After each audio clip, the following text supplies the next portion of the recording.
இறை இயேசுவில் எனக் அன்பார்ந்தவர்களே, நம் ஜீவனுள்ள தேவனின் உயிருள்ள வார்த்தைகளை தினமும் கேட்பதன் மூலம் உங்களுக்கு நன்மையும் ஆசையும் உண்டாவதாக. இன்றைக்கு நம் உள்ளத்தில் ஆண்டவர் பேச விரும்புகிற திருவசனம் நீதிமொழிகள் 3ஆம் அதிகாரம் 5ஆம் திருவசனம். முழு மனதோடு ஆண்டவரை நம்பு, உன் சொந்த அறிவாற்றலை சார்ந்து நில்லாதே.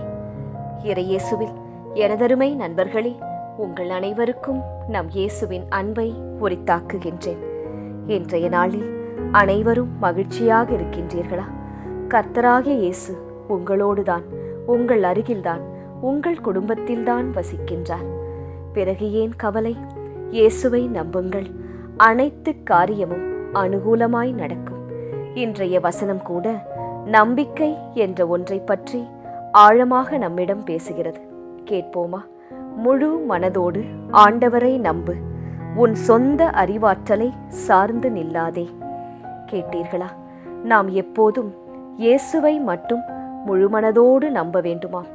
எனக்கே எல்லாம் தெரியும், என் அறிவாற்றலை மட்டும் கொண்டே அனைத்தையும் சாதிக்க, வென்று எடுக்க என்னால் முடியும் என்று உங்கள் சொந்த அறிவாற்றலை, உடல் வலிமையை, மனத்திறனை சார்ந்து நில்லாதீர்கள் என்று கூறுகிறார் இயேசு.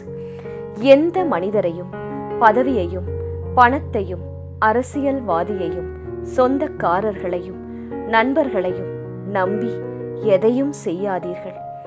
அவை அல்லது அந்த நபர்கள் இன்று இருக்கலாம், மாறாக என்று வேண்டுமானாலும் நம்மை மறந்து போகலாம், பிரிந்து போகலாம்.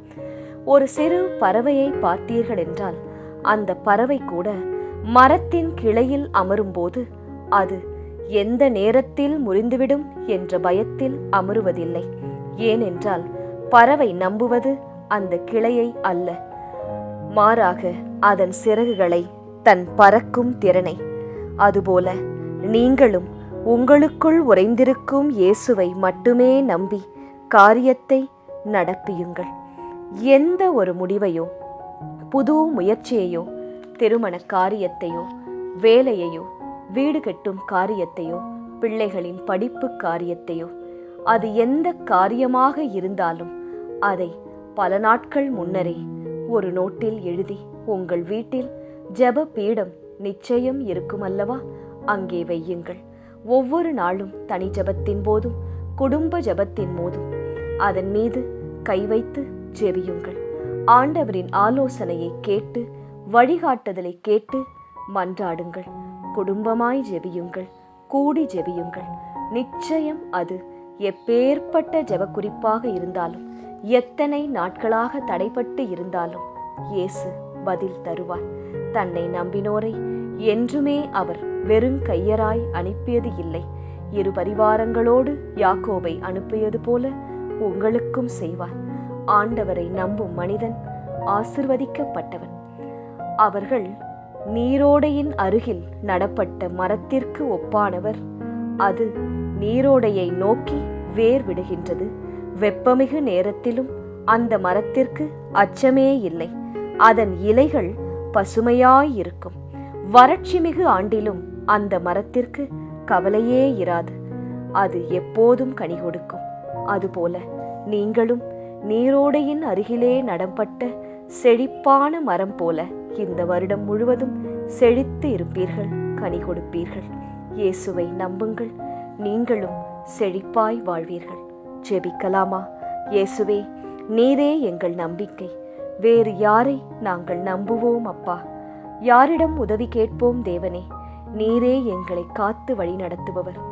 எங்கள் உள்ளங்களை ஆராய்ந்து அறிந்த தேவன் நீர். அதன் ஆசைகளை, என்ன ஓட்டங்களை தெளிவாக தெரிந்து கொண்டிருக்கும் எங்கள் தகப்பன் நீர்.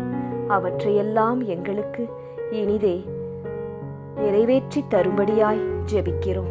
முழுமனதோடு ஆண்டவரை நம்புவோம். எங்கள் சொந்த அறிவாற்றலை சார்ந்து நில்லாமல் உம்மையே சார்ந்து இனிவரும் நாட்களில் நாங்கள் வாழ்வோம். ஆமேன். இயேசு கிறிஸ்துவின் பெரிதான நாமத்தின் நிமித்தம் ஜெபிக்கிறோம். ஆமேன். ஒவ்வொரு நாளும் உங்கள் உள்ளத்தில் ஆண்டவர் பேச விரும்புகிற இறை வார்த்தையை தெரிந்து கொள்ள ரோசரி பிரேயர்ஸ் சேனலை சப்ஸ்கிரைப் செய்யுங்கள். மேலும் உங்கள் நண்பர்கள் மற்றும் உறவினர்களுடன் ஷேர் செய்யுங்கள். நன்றி.